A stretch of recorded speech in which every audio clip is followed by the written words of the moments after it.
Suddenly we have witnessed loss of 3 lives due to these floods, including an elderly mother and 2 students who have recently completed their KCPE exams.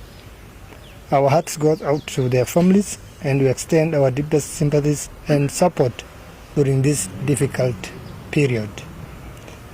This serves as a harsh reminder of dynamic relationship with nature, highlighting the need for preparedness in face of its unpredictable shifts.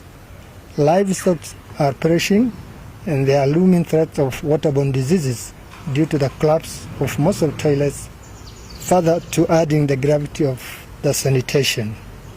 It is disheartening to see local schools submerged, hindering education of our students and disruption of virtual local institutions, including hospitals. This has a significant impact on the service provision in our community. Across the county, farms along the river stretch of 150 kilometers between border point 1 to Malkamari, and farms on the dry lands along Lake Sure and La Warera in Mandera West have been flooded. Mji wa Elwa Kambai iko na karibu watu zaidi ya 1,100.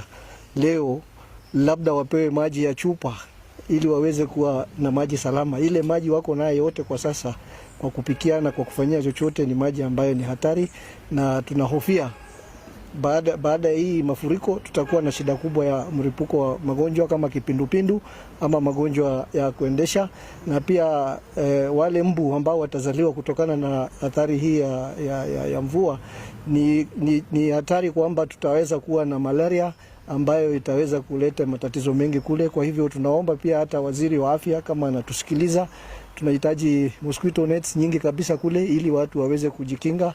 Watu sasa wamehama kwa manyumba zao, manyumba zingine zimebomoka, wamehamia sehemu ambayo iko juu kidogo. Pale watahitaji usaidizi, chakula, watahitaji hema ya kuweza kukaa sehemu ile. Sasa wakati huo msimu wa mvua, kuna baridi, kuna watoto wachanga, kuna wamama ambao ni wajawazito, kuna watu ambao ni wagonjwa ambao walikuwa wanalazwa katika manyumba zao. Na kuna hatari kwamba barabara zote zitakatika hivi karibuni. Kwa hivyo hayo ndio machache nilikuwa. First time was a bit accurate in terms of expectations of El Nino. However, whatever happened and the briefing that was given to His Excellency the President, we don't know. Later the President made a statement saying, we are grateful to God that El Nino situation that was forecasted is no more.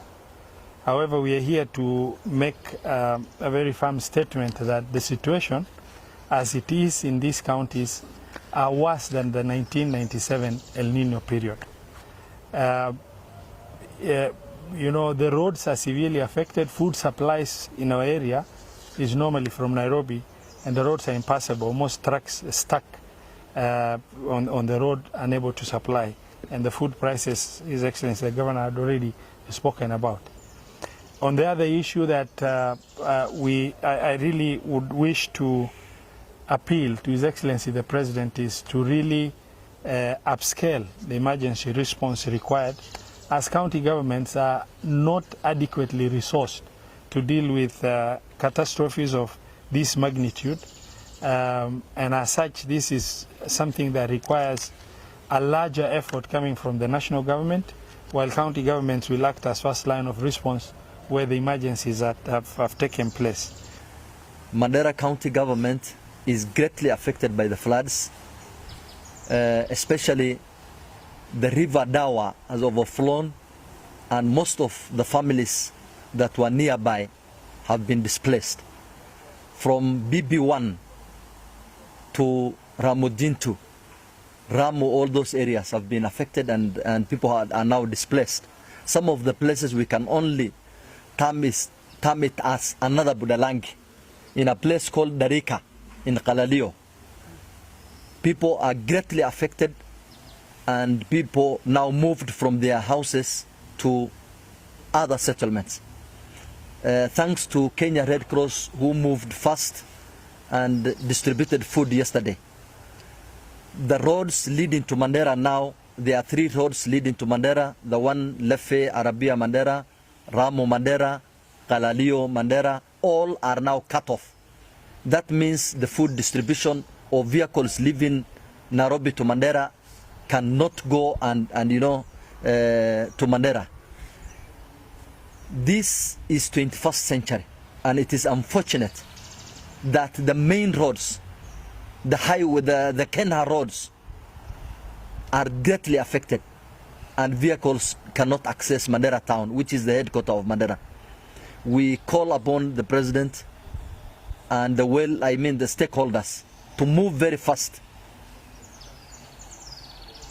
and try and see how we can have a solution for these problems. They're facing the biggest brunt of it all. Women are giving birth in the floods. The toilets are submerged. They do not have hygienic areas that they can access. They cannot access hospitals because they've run away from their homes and they're sleeping outside. Then that also exacerbates gender-based violence, because mothers and children now have been separated and live apart.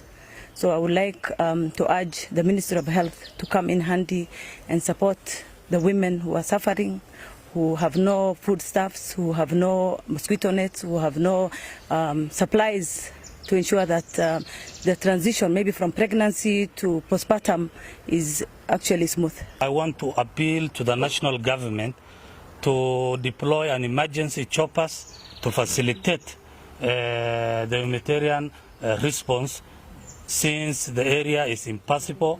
The roads are cut by the floods, so I wanted to add that, and also to appeal, since the county and the Red Cross are helping us, more local and international NGOs and the national government to come to our aid so that our people get the services required.